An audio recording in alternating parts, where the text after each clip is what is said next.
Hello and welcome to Nagpur academy of scholars. हम verb पढ़ रहे थे बेसिक इंग्लिश ग्रामर के अंदर। अब वर्ब के अंदर हमने क्या देख चुके थे? हमने इसके अंदर देख चुके थे मेन वर्ब्स।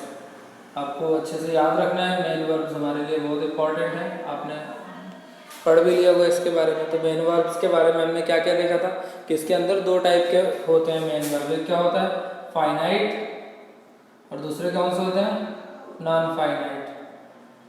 एक बार थोड़ा सा शॉर्ट रिवीजन लेते हुए हम आगे चलेंगे। आज हमें क्या पढ़ना है? अपना मेन वर्ब के बाद वाला जो है टॉपिक कौन सा है वो ऑक्सिलरी या हेल्पिंग वर्ब्स। तो फाइनाइट के अंदर कौन से थे? फाइनाइट वो वर्ब होते हैं जो according to the subject, according to the person of subject, according to the tense, इन सब चीज़ों के हिसाब से जो अपने आप को बदल दे वो हमारे लिए क्या कहलाएगा? Finite verb. ठीक है। जैसे कि अगर हमने एक सब्जेक्ट लिया था he plays cricket, he plays cricket. ये अगर हमने यहाँ पे सब्जेक्ट को ही से थर्ड पर्सन के बजाय फर्स्ट पर्सन पे कर दिया तो पर्सन चेंज हो गया, आई प्ले क्रिकेट। अब यहाँ पे हमने ये थर्ड पर्सन था, इसको फर्स्ट पर्सन से बदल दिया। लेकिन अगर हम यहाँ पे पर्सन ना बदलते हुए उनके नंबर बदल दें, यानी ही के साथ अगर हमने यहाँ पे दे लगा दिया तो दे भी क्या है? थर्ड पर्सन है, लेकिन कैसा है? प्लूरल है। तो यहाँ क्या होगा? They play cricket. हमने यहाँ पे देखा कि ये जो प्ले वर्ब है तो ये वर्ब क्या हो रही है? चेंज हो रही है अकॉर्डिंग टू द सब्जेक्ट के पर्सन बदल जाने से, उसके नंबर बदल जाने से। ऐसे ही अगर हमने टेंस बदल दिया ही इज, अब यहाँ पे जो प्ले है ये प्लेइंग हो गया, प्लेइंग क्रिकेट। अब यहाँ पे हमने क्या बदला? यहाँ से यहाँ पे हमने अपना पर्सन बदला, यहाँ से यहाँ पे नंबर बदला, यहाँ से यहाँ पर हमने क्या करा? टेंस बदल दिया। तो जब भी सब्जेक्ट का पर्सन, नंबर या टेंस बदलता है और जो वर्ब चेंज हो जाए, अपने फॉर्म को चेंज कर दे, वो हमारे लिए क्या कहलाएगी? हमारे लिए कहलाएगी फाइनाइट वर्ब। ठीक है, आपको ये एग्जांपल्स ध्यान में रखने हैं। इसके बाद हमारे पास टॉपिक है इसी के अंदर अगर आपको कुछ देखना तो इनके वर्ब के फॉर्म्स भी मैंने बताए थे इसमें, V1 से लेके V6 तक। वो भी आप प्रीवियस वीडियोस में देख सकते हैं। अगर प्रीवियस वीडियोस अगर अभी आपने नहीं देखे हो तो लिंक डिस्क्रिप्शन में आप वहाँ से देख सकते हैं। तो ये भी आपको याद रखना है, बहुत इंपॉर्टेंट है। फाइनाइट के बाद फिर इसमें दो चीज़ें होती हैं, ट्रांजिटिव और intransitive verb. Transitive verb, transitive क्या होता है? ट्रांसफर होने से, किसी चीज़ का किसी चीज़ पर बदल जाने से। हमने कोई एक्शन किया तो उसका असर दूसरे तक पहुंच जाए, ये हमारे लिए क्या कहलाएगा? ट्रांजिटिव वर्ब और इनट्रांजिटिव वर्ब। मतलब जिसका एक्शन दूसरे तरफ पहुंच जा रहा है, उसका असर ऑब्जेक्ट के ऊपर पड़ जा रहा है, तो वो हमारे लिए ट्रांजिटिव वर्ब कहलाएगा। और जिस पे नहीं पड़ रहा वो हमारे लिए इनट्रांजिटिव कहलाएगा। तो अगर सब्जेक्ट का एक्शन का जिस पर असर पड़ेगा वो हमारे लिए क्या होता है? ऑब्जेक्ट होता है। ठीक है। और जिस पर नहीं पड़ता वो हमारे लिए ऑब्जेक्ट नहीं होता। और सेंटेंस के अंदर ऐसे कोई वर्ड्स हो तो हमारे लिए वो कॉम्प्लीमेंट्री होते हैं, ऑब्जेक्ट नहीं होते।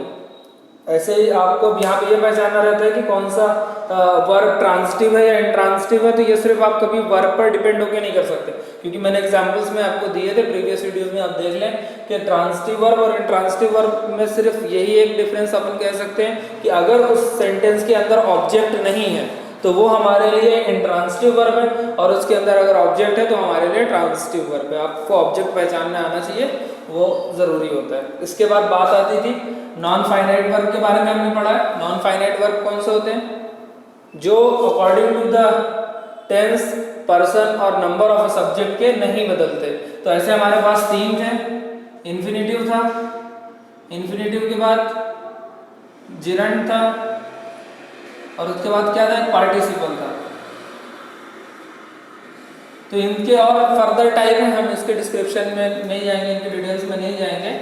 इन्फिनेटिव वाला कौन सा था? टू प्लस वर्ब का फर्स्ट फॉर्म। और भी इसके कुछ वैरायटीज हैं, वो अगर आपको ज़रूरत होगी तो मैं नॉन फाइनाइट वर्ब्स पर एक स्पेशल लॉन्ग लेंथ वीडियो बना दूंगा जिसमें इन सब चीज़ों की बहुत अच्छी डिटेल होगी। इसका क्या था? V1 प्लस ING, और इसमें भी क्या था? V1 plus ING। लेकिन ये एज अ नाउन इस्तेमाल होता है, ये एज अ एडजेक्टिव इस्तेमाल होता था। तो ये सारी चीज़ें बेसिक आपने अभी जो इतने दिन से हमने पढ़ा है उनके बारे में ये हो गया मेन वर्ब के बारे में। इनके एग्जाम्पल्स भी हैं थोड़े बहुत दिए हुए। इनके बहुत सारे टाइप्स हैं और बहुत सारे इनके अंदर कुछ खास बातें हैं। अगर आपको ज़रूरत हो नॉन फाइनाइट वर्ब्स की जो कि होती है, तो मैं टाइम निकाल कर कभी इसके ऊपर भी एक वीडियो स्पेशल बना दूंगा पूरा नॉन फाइनाइट वर्ब्स पर। अभी हम शुरू करते हैं। हमारा जो मेन टॉपिक था वो है हमारे लिए हेल्पिंग वर्ब्स, जिसको मॉडल एक्सिलरीज और उसके अंदर प्राइमरी एक्सिलरीज होती है। देखते हैं हम उसको। मैं इसको इरेज कर देता हूँ, फिर उसको शुरू करते हैं। अब बात करते हैं हम हेल्पिंग वर्ब्स के बारे में।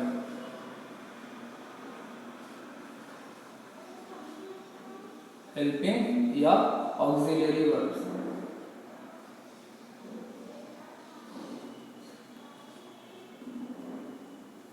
तो हेल्पिंग ऑक्सिलरी वर्ब क्या होती हैं? जो एज अ मेन वर्ब इस्तेमाल नहीं होती, जिनका खुद का कोई स्पेशल मीनिंग जो रहता है, मतलब जो मेन मीनिंग रहता है उससे डील नहीं करते, उसको एक तरह से एक सेंस देते हैं, टाइम का सेंस दे देंगे या फीलिंग्स का सेंस दे देंगे, वो हमारे लिए हेल्पिंग वर्ब कहलाएंगे। ठीक है, अब ये कौन सी चीज़ें होती हैं इनके बारे में हम देखते हैं। इनके दो टाइप हैं हेल्पिंग वर्ब के। पहला टाइप है हमारे पास एक होता है primary auxiliary, primary helping verb या ऑक्सिलरी वर्ब, ऑक्सिलरी, या फिर हमारे लिए होगा मॉडल एक्सिलरी, मॉडल DAL वाला मॉडल ऑक्सिलरी। अब आपको यहाँ पे ध्यान देना है कि प्राइमरी और मॉडल एक्सिलरीज कौन सी होती हैं, इनमें क्या फर्क होता है। तो प्राइमरी ऑक्सिलरी की बात करें तो ये हमारे लिए क्या होगा, प्राइमरी एक्सिलरी जो ऐसे हेल्पिंग वर्ब जो टेंस के लिए इस्तेमाल होते हैं और टेंस को बताने के लिए। और एक ये रीज़न हो गया। दूसरा इसके लिए खास ये कह सकते हैं कि इसको प्राइमरी इसलिए भी बोलते हैं जो दो मीनिंग के लिए इस्तेमाल होता है। ये एज अ हेल्पिंग वर्ब भी इस्तेमाल होती है, एज अ हेल्पिंग वर्ब, और साथ ही साथ एज अ ऑक्सिलरी वर्ब भी इस्तेमाल होती है। ये दोनों मीनिंग के लिए इस्तेमाल हो सकती हैं। लेकिन मॉडल एक्सिलरी के साथ ऐसा है क्या? मॉडल एक्सिलरी के साथ ऐसा नहीं है। मॉडल एक्सिलरी में सिर्फ ऑक्सिलरी वर्ब के लिए इस्तेमाल होगी वो, यानी हेल्पिंग वर्ब के लिए ही इस्तेमाल होगी। बाकी इसमें और कोई आप मतलब इसका एज अ मेन वर्ब इस्तेमाल नहीं कर सकते। इन वाले जो हमारे हेल्पिंग वर्ब है इनका एज अ मेन वर्ब भी आप इस्तेमाल कर सकते हैं। थोड़ा सा इसके बारे में देखते हैं। इसको इरेज कर देते हैं, फिर यहीं पर लिखते हैं। Okay, primary auxiliary verb. अब इनके आपको तीन टाइप बता देता हूँ, उस हिसाब से ज़्यादा अच्छा रहेगा ये। एक टू डू होता है, एक होता है टू बी के फॉर्म होते हैं, और तीसरा होता है टू हैव के फॉर्म। इन क्लासेस में अगर आप याद करेंगे तो ये बहुत अच्छा होगा आपको याद करने के लिए। टू डू के कौन से फॉर्म होते हैं? टू डू के दो फॉर्म होते हैं, मतलब ये होते हैं हमारे पास डू हो गया, डज हो गया और डिड हो गया। Do does did, to do के, ठीक है। और टू बी के हैं इज, एम, आर, और हो जाएंगे हमारे पास was, were. Okay. To have के फॉर्म कौन से हैं? हैज, हैव और हैड। ये हमारे पास होती है प्राइमरी ऑक्सिलरीज या प्राइमरी हेल्पिंग वर्ब। तो अगर आप इनको काउंट करें तो कितने जाएंगे? 3, 5, 8, 3, 11। टोटल हमारे पास प्राइमरी ऑक्सिलरीज कितनी हो गई? 11 हो गई हैं। हम पढ़ रहे थे हेल्पिंग वर्ब, तो इंग्लिश में टोटल हेल्पिंग वर्ब कितनी होती हैं? 24 होती हैं। 24 हेल्पिंग वर्ब होती हैं इंग्लिश में। इनको कुछ लोग 12 भी कहते हैं, तो वो क्लासीफाई करना पड़ता है। ऐसे एक ही इनका जो फॉर्म है ना, इसका टाइप करें तो 12, और इनके पूरे कंप्लीट वर्ब्स गिने तो 24 हो जाते हैं, 24 हो जाते हैं। तो हम डायरेक्ट 24 ही काउंट करते हैं, उसमें नहीं जाते। तो अब आपके पास ये जो है यहाँ पे do, does, did, is, am, are, was, were, has, have, had, ये आपके प्राइमरी ऑक्सिलरीज हैं। ये अगर इनको टेंस के हिसाब से देखा जाए तो ये इनका प्रेजेंट फॉर्म है और यही इनका पास्ट फॉर्म है। ये किसके हैं? टू डू के फॉर्म है, ये टू बी के फॉर्म है, और ये हैव के फॉर्म है प्रेजेंट और पास्ट में। आपको कैसे याद रखना है? टू डू के फॉर्म डू, डज, डिड।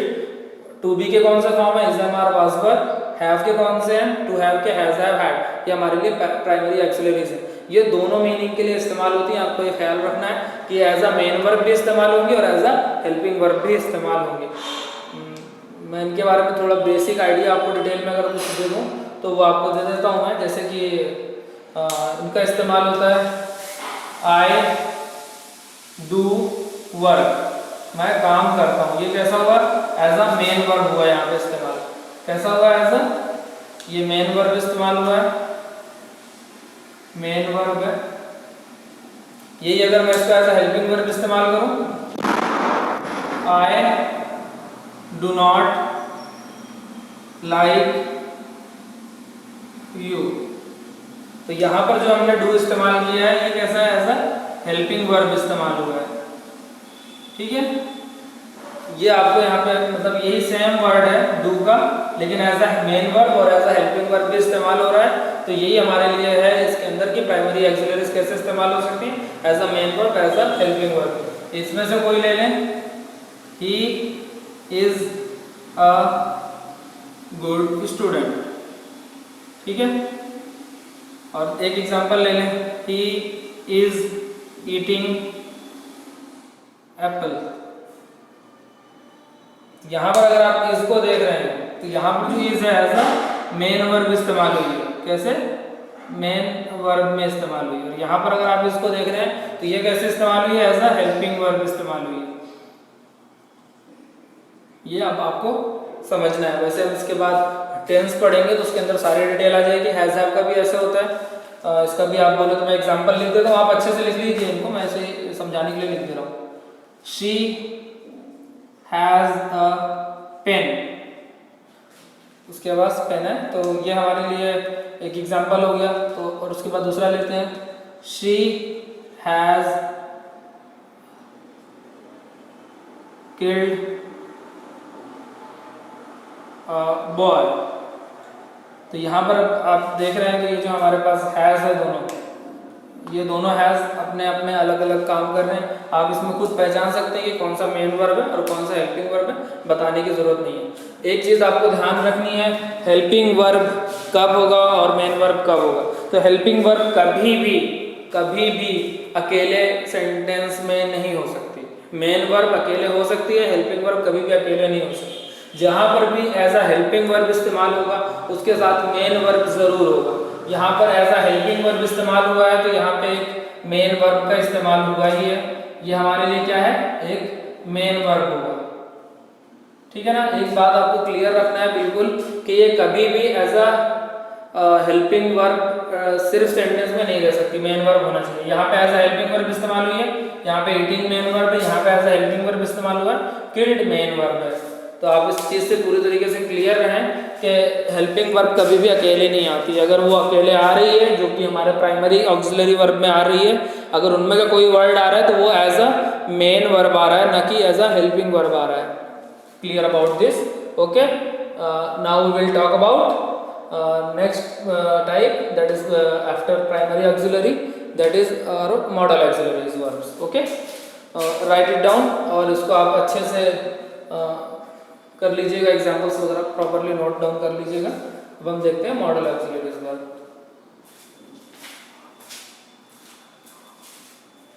अब हम शुरू करते हैं मॉडल ऑक्सिलरीज। मॉडल ऑक्सिलरीज कौन सी हैं? Can, could, will, would, shall, should, may, might, must, need, dare, ought to, used to. इतने हमारे पास टोटल कितनी है? ये 13 हो गई है। 13 और 11 हमने उसमें देखे थे प्राइमरी ऑक्सिलरीज में। टोटल कितनी हेल्पिंग वर्ब्स हो गई? फिर से भाई हमको याद रखना है कि हमारी टोटल हेल्पिंग वर्ब्स है 24। यहाँ पर एक चीज़ आपको ख्याल रखनी है मॉडल ऑक्सिलरीज के बारे में कि ये एज अ हेल्पिंग वर्ब ही इस्तेमाल होगी, कभी भी ये एज अ मेन वर्ब इस्तेमाल नहीं हो सकती है, पहली चीज़। और दूसरा, हमेशा इनके साथ लगने वाला जो मेन वर्ब होगा, क्योंकि मैंने बताया कि हेल्पिंग वर्ब अकेले इस्तेमाल नहीं हो सकती, उसके साथ हमेशा एक मेन वर्ब रहेगी ही। तो अब जब बात आती है मेन वर्ब की, तो मेन वर्ब कौन सा रहेगा? जैसे हमारा कोई भी इनमें से लगे, अगर इनको हम कहते हैं model auxiliary, model helping verb कह लें।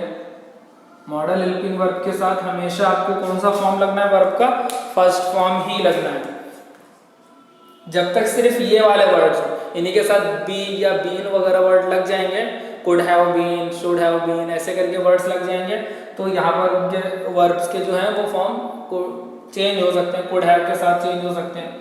तो ये वर्ब के दूसरे फॉर्म्स भी लग सकते हैं, लेकिन फाइनली बेसिकली आपको ये मालूम होना चाहिए कि मॉडल हेल्पिंग वर्ब्स के साथ हमेशा वर्ब का फर्स्ट फॉर्म लगता है। इनमें ये सारे के सारे जो हैं वर्ड्स, जैसे अभी हमने उसमें प्रेजेंट और पास्ट में क्लासीफाई कर दिया था, तो इसमें ऐसा नहीं है।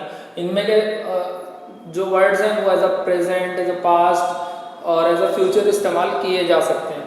थोड़ा सा मैं इनके बारे में आपको बताता हूँ। देखिए, इनमें कुछ ऐसे वर्ड्स हैं जो आपको प्रेजेंट और पास्ट जैसे लगते हैं। जैसे बहुत मशहूर है आपके लिए, जैसे कैन है, तो आपको लगता है कि कुड जो है ये इसका पास्ट होगा। इसी तरह विल है, शॉल है और मे है। तो विल और शॉल तो ऐसे हेल्पिंग वर्ब जो हैं ये फ्यूचर टेंस के लिए इस्तेमाल होते हैं, लेकिन इनके अंदर आपको एक चीज़ ध्यान देनी है आपको। पहले मैं ये बात कंप्लीट कर लेता हूँ कि इसका क्या होगा, विल का वुड और शॉल का शुड। इसमें एल जो है ना, एल लेटर साइलेंट होता है, तो इसको वुड और शुड नहीं पढ़ेंगे, इसको वुड और शुड। इसी तरह इसको कुड, मे का माइट। ठीक है, तो ये जो वर्ड्स हैं ये इनके पास्ट इक्विवेलेंट है। ये क्या है, ये पास्ट नहीं है, ये इनके क्या है, इन सब के पास्ट इक्विवेलेंट है। पास्ट इक्विवेलेंट है, ये पास्ट नहीं है इनके। पास्ट इक्विवेलेंट का क्या मतलब है कि जैसे आप एक ग्रामर नरेशन वगैरह पढ़ेंगे, तो नरेशन यानी वो डायरेक्ट एंड डायरेक्ट स्पीचेस, तो वो वाले ग्रामर में क्या होता है, आपको अगर जो आपके रिपोर्टिंग वर्ब है और रिपोर्टेड स्पीच का जो सेक्शन होता है, अगर वहाँ पे रिपोर्टिंग वर्ब का टेंस प्रेजेंट या फ्यूचर में हो तो रिपोर्टेड स्पीच के अंदर चेंज नहीं करना पड़ता। अगर आपका रिपोर्टिंग वर्ब पास्ट में है तो आपको जो आपके पास स्पीच है अंदर रिपोर्टेड स्पीच, उसको आपको पास्ट टेंस में चेंज करना पड़ेगा। अगर उसके अंदर मॉडल एक्सिलरी के ये वर्ड्स आ गए, ये वर्ड्स आ गए, तो आपको उनको पास्ट में चेंज करने के लिए ये वाले वर्ड्स का इस्तेमाल कर सकते हैं। ये पास्ट इक्विवेलेंट है, ये पास्ट नहीं है। आप सोचें कि कुड पास्ट मीनिंग देगा, तो ऐसा नहीं है, ये तो प्रेजेंट, पास्ट और फ्यूचर सबके मीनिंग दे सकते हैं। ऐसे ही सबके साथ है। ठीक है, अब बात एक कंफ्यूजन वाली ये रहती है कि आप बोलेंगे सर कि प्राइमरी एक्सिलरी के अंदर आपने, प्राइमरी ऑक्सिलरी के अंदर सारे जो टेंस में इस्तेमाल होने वाले वर्ब थे वो आपने ले लिए, टू डू के फॉर्म, टू बी के फॉर्म, टू हैव के form, is, am, are, was, were, has, have, had और डू, डज, डिड। तो विल, शॉल को मॉडल एक्सिलरी में क्यों ले लिया? तो मॉडल एक्सिलरी में इनके लेने की वजह ये है कि विल, शॉल जो है वो सिर्फ टेंस का मीनिंग नहीं देते। प्राइमरी ऑक्सिलरीज कौन सी होती हैं? जो एज अ मेन वर्ब इस्तेमाल होती हो, तो इनका पहली बार मेन वर्ब में इस्तेमाल नहीं हो सकता, इसलिए मॉडल एक्सिलरी में इस्तेमाल किया गया। दूसरा ये वजह है कि ये जो है ना मीनिंग किस तरह के देते हैं, ये फीलिंग्स को भी बताते हैं, सिर्फ एक टेंस को ही नहीं बताते। इनके अंदर आप मूड और फीलिंग भी समझ सकते हैं। एक कुछ डिटर्मिनेशन हो सकता है, किसी तरह का आपका इरादा हो सकता है, किसी तरह का कमिटमेंट हो सकता है। तो ये जो चीज़ें हैं दूसरे मीनिंग्स भी देती हैं, इसलिए हमारे लिए विल और शॉल को मॉडल एक्सिलरीज में रखा जाता है, ना कि प्राइमरी ऑक्सिलरीज में। ये आपको समझ में आ गया? प्राइमरी ऑक्सिलरीज ये आप सारे के सारे याद रखिए, can, could, will, would, shall, should, may, might, must, need, dare और टू, यूज टू। गिनेंगे तो ये 13 हो जा रहे हैं और वो 11 मिला के 24 हो गए। अब हम यहाँ पर सिर्फ इनकी बेसिक डिस्कशन देख रहे थे। अगर हम इनके कंस्ट्रक्शन को देखें तो एक एक वर्ड के लिए सेपरेट वीडियो लगेगा। कैन, कुड एक में मर्ज करने चल जाए, लेकिन इनको बहुत लेंदी है, बहुत टाइम लगता है इनको, तो हम इनको बाद में इनके बारे में पढ़ेंगे अच्छे से। इनमें बहुत सारी चीज़ें होती हैं कि आप किस किस तरह से इनका इस्तेमाल करते हैं। इनका इस्तेमाल करना बहुत ज़्यादा ज़रूरी है। आपको कुछ भी मतलब इंग्लिश में पढ़ना है तो ये 24 हेल्पिंग वर्ब्स पूरी डॉट याद होनी चाहिए, और हर एक से क्या मीनिंग निकलता है वो भी आपको याद होना चाहिए। मैं आने वाले वीडियोस में कोशिश करूँगा कि जब कैन, कुड पर बनाऊँ तो अच्छे डिटेल के साथ बनाऊँ कि आप उनमें से अच्छे से इनको समझ सकें। फ़िलहाल ये चीज़ें आप इनको नोट डाउन कर लीजिए।